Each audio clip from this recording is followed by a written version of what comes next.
大家好，我们也刚刚运动完，就是为了帮助大家呢，我们想到了一些方法。这个方法来源是我们已故的王居教授，他提出了一种方法叫蛇法，是来自于我们《史记仓库列传》的一种古老的一种手法。这种手法呢，介于刮痧和我们的针灸推拿之间，比较容易掌握。它主要是在一些特定的区域，用一些手法。那下面呢，我给大家演示一下。好，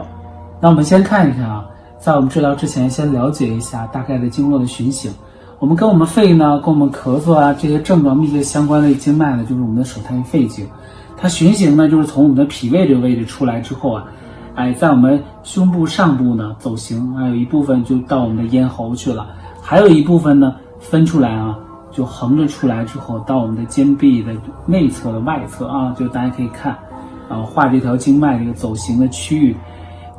一直到我们的拇指这个位置。经常容易出现问题的点呢，一个是在我们鱼际的位置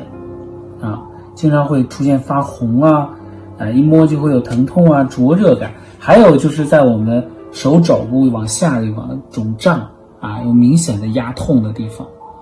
这个呢，还有就是在我们的胸阴部这块，病人会有很明显的疼痛。还有就是我们锁骨上窝这个区域里头，咽喉的区域里头，还有就是这个区域，病人会觉得满闷憋闷好，那我们的这个手法是怎么回事呢？它就相当于要把这一本书要给它分开，让它层次原来不那么分明的地方分明一点。它的操作要点其实很简单，就是我们找到这些压痛的点之后呢，我们以面的形式把它分开。我们可以用双手的方式给它分开，这个过程当中病人会有疼痛，到最后的时候稍微分开一点，就分开很痛。鱼际开始，我们从鱼际开始病人会很痛。这个痛的过程实际上大家稍微忍耐一点疼痛过程呢，病人可能伴有一些汗出本身就有解表的作用。沿着这个区域里头，我们都可以这种分开，把它一层一层的分开，很痛是吧？这特别痛分开，这还不是最痛的，最痛的地方是在这个区域里头，我们给它分开，特别是肺部有问题的人，他对这个地方非常的敏感。我们有分开这个地方我们也可以用这种方式来给它分开，把它黏连的组织给它分开。我们也可以在这个区域里头就是夫妻之间就可以这么操作，把它分开。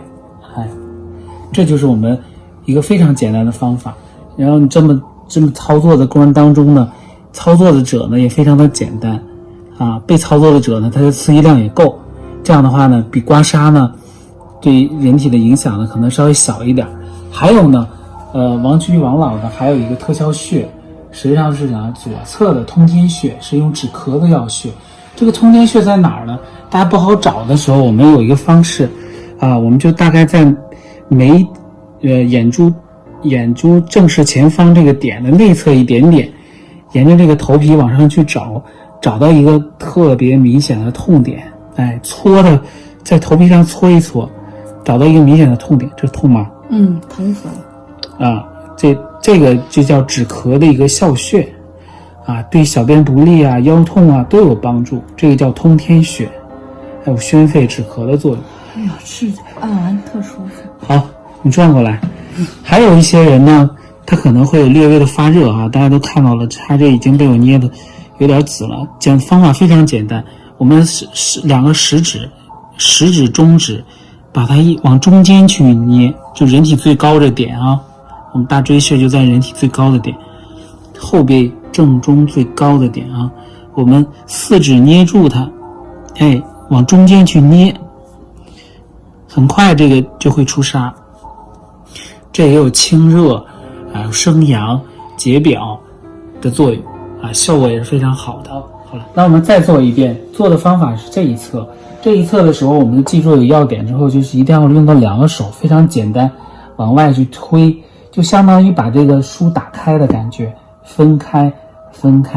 沿着我们的上臂的位置也是分开，病人会有点疼痛如果疼痛呢，你就可以抹一点刮痧油啊，或者是润肤霜啊，这样减少疼痛。分开。如果你做得好的话，在最后的时候稍微弹一下，这样就很容易出痧啊。然后上臂的这个位置啊非常重要啊，在这个地方呢，怎么非常简单，大家摸到一个非常明显的痛点的时候，我们也是这样分开。如果这个有疼痛的时候，我们记得捏一捏，分开，其实很痛的分开。咽喉的位置也可以，分开。你稍微让它出点痧之后呢，病人会很快的咽喉疼痛就会缓解。通天，记住了，是在我们眼球直视前方这个点的稍内侧一点，在我们头的上部，再找到一个特别明显的酸痛点，这个点有压痛，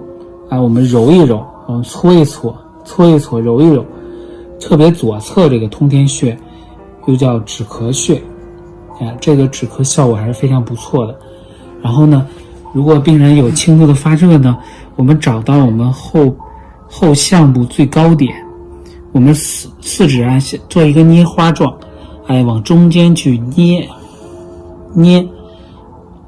发红，当然你要能再出痧一点，就效果会更好。这样呢，我们就帮病人缓解症状，